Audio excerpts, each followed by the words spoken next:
Good morning everyone. Today I cooking shirataki noodles or Hakka noodles, but I use shirataki noodles. I think is Korean noodles or Japanese noodles, I don't know. So the ingredients is garlic, onion, bean sprout or tauge, and then nahiwa ko na kagabi ang carrots and prince beans, at mayroon pa tayong konting pork and prunes. Ang gagawin natin ay i-fry natin una yung pork para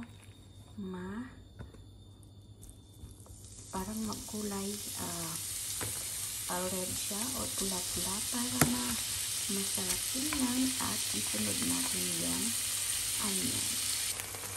So yun na guys, i-set aside natin sa gilid yung pork natin, ilagay natin yung onion at garlic. As you can see, ipigil na natin halusin sila.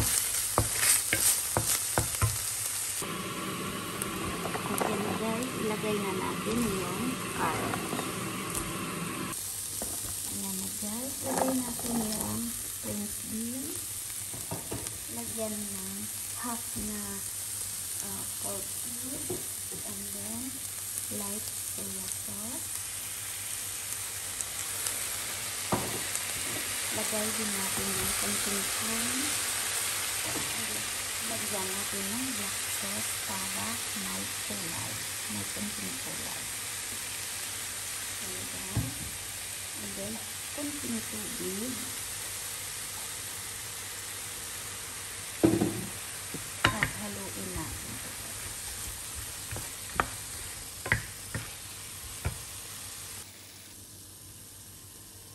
So guys, ilagay na natin yung ating shirataki noodles. Yan ang ating mixed vegetable. Ito po guys, yung hitsura ng shirataki noodles.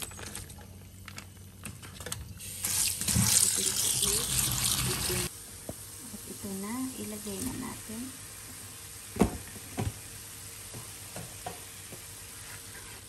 At haluin guys. So ito na yung ating final product ng shirataki noodles or Hakka noodles. So, enjoy eating, and thank you for watching guys. Yan, ang atin na ang final product.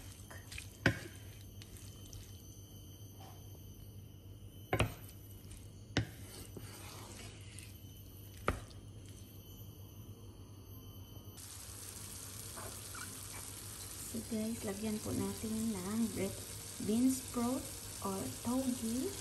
Ito po ay optional lang. At haluin natin po yan.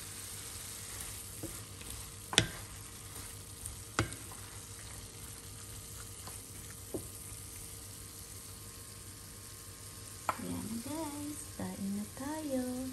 Thank you for watching, and God bless us all.